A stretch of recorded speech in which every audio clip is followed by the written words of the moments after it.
भक्तगणों, आज आपको श्रीमद् भागवत सप्तम स्कंद में राजा हरिश्चंद्र का सुनसेप को यज्ञ पशु बनाकर यज्ञ कराना, विश्वामित्र से प्राप्त वर्ण मंत्र के जब से सुनसेप का मुक्त होना, परस्पर सांप से विश्वामित्र और वशिष्ठ का भक्त तथा आदि होना, इसकी कथा आज आपको देवी भागवत सुनाऊंगा। आप इसको सुने।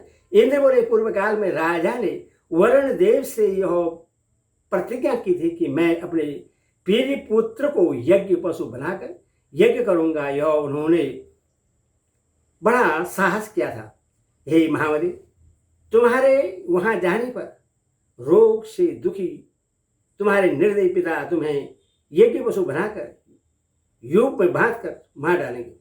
अमित तेजस्वी इंद्र के द्वारा इस प्रकार रोक दिए जाने पर माहेश्वरी की माया से अत्यंत मोहित होकर वह राजपुत्र वहीं रुक गया। इस प्रकार जब जब वह पिता को रोग से पीड़ित सुनकर जाने का विचार करता था, तब तक इंद्र उससे रोक देते थे।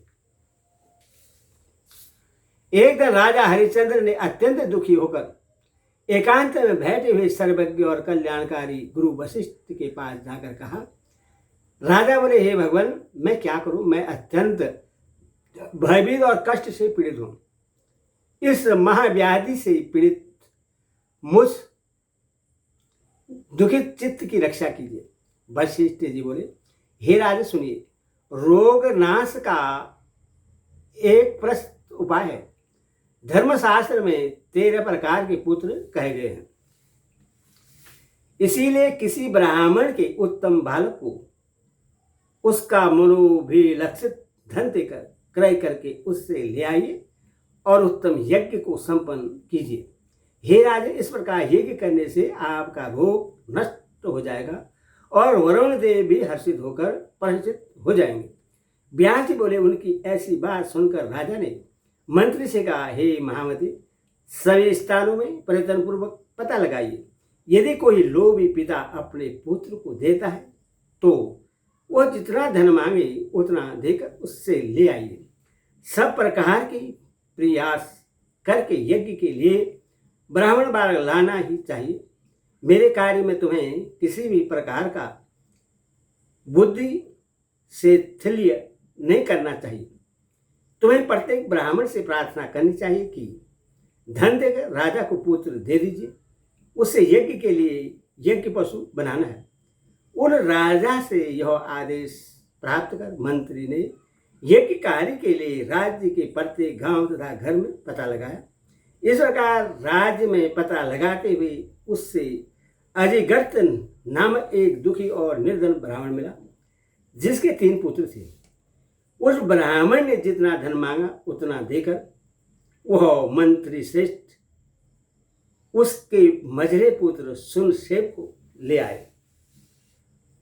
कार्यकुशल मंत्री ने पशु योग्य ब्राह्मण पुत्र सुनसेप को लाकर राजा को समर्पित कर दिया।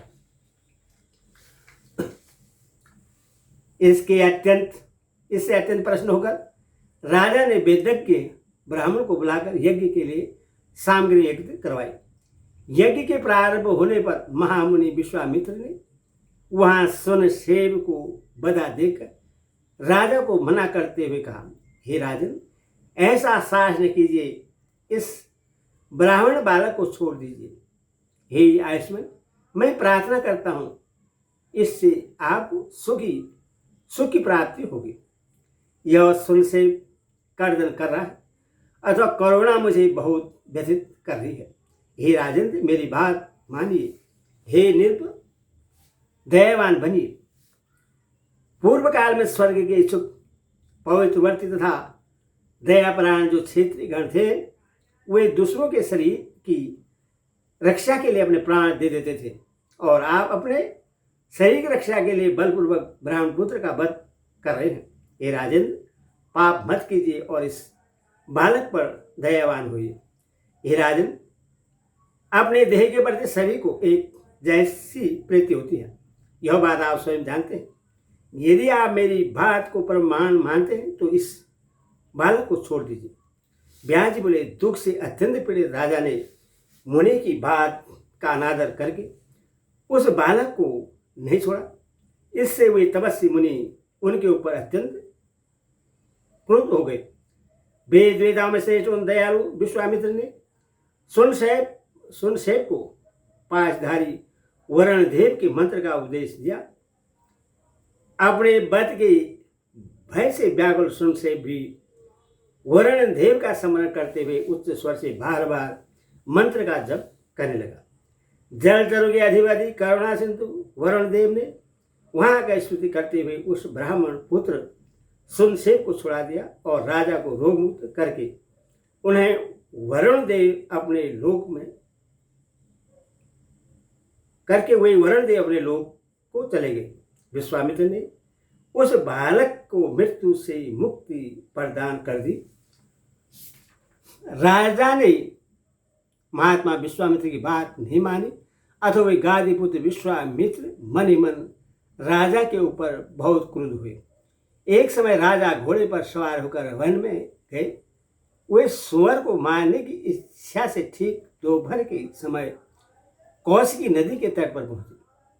वहां विश्वामित्र ने वृद्ध ब्राह्मण का वेश धारण करके छलपूर्वक उनका सर्वस्व मांग लिया तथा उनके महान राज्य पर अपना अधिकार कर लिया, जिसे वशिष्ठ के यजमान राजा हरिश्चंद्र अत्यंत कष्ट पाने लगे। एक बार संयोगवश वन में आए हुए विश्वामित्र ने वशिष्ठ से कहा, हे क्षितिधम, हे द्रुपदी, तुमने व्यर्थ ही ब्राह्मण का वेश बना रखा है, बगुल के समान वृत्ति वाले हैं। हे धार्मिक, तुम व्यर्थ में गर्व क्यों करते हो?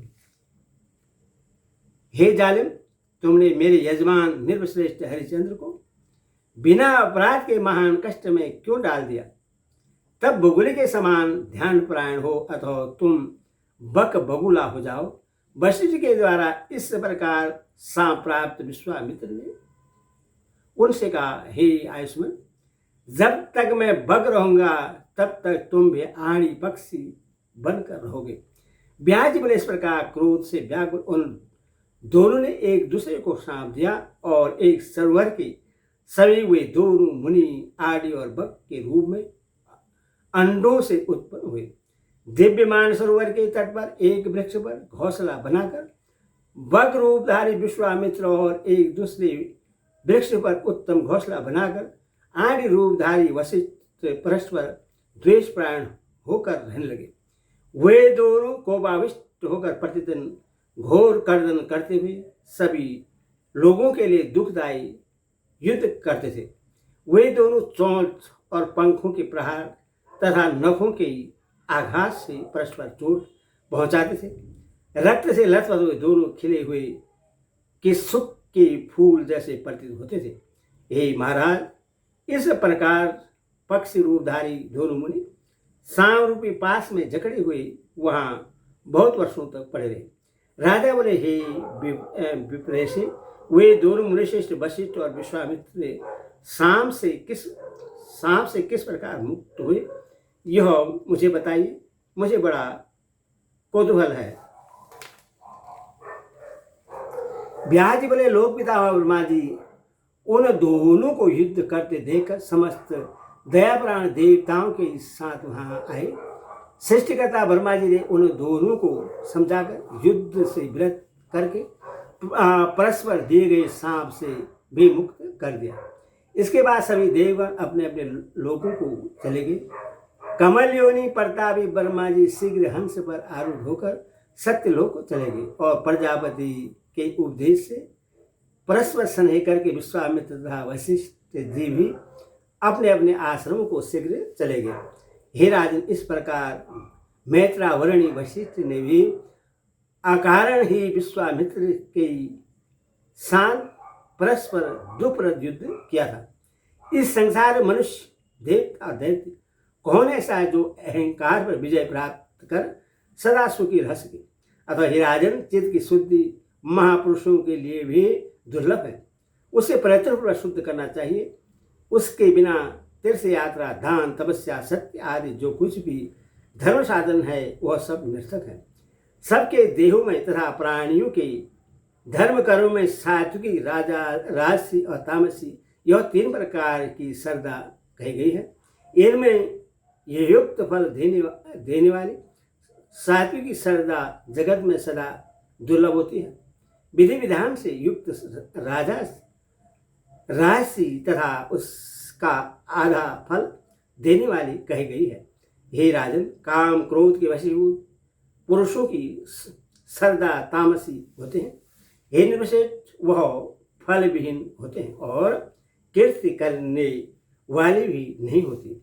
कलयुग के दोषों से भयभीत व्यक्ति को कथा स्वर्ण आदि के द्वारा चित्त को वासना रहित करके देवी की पूजा में तत्पर रहते हुए, वाणी से देवी के नामों को ग्रहण करते हुए, उनके गुणों का कीर्तन करते हुए तथा उनके चरण कमल का ध्यान करते हुए तीर्थ आदि में नित्य वास करना चाहिए। ऐसा करने से उससे कभी कलयुग का भय नहीं होगा।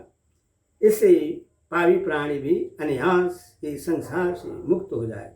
हरि ओम तत्सत, हरि ओम तत्सत।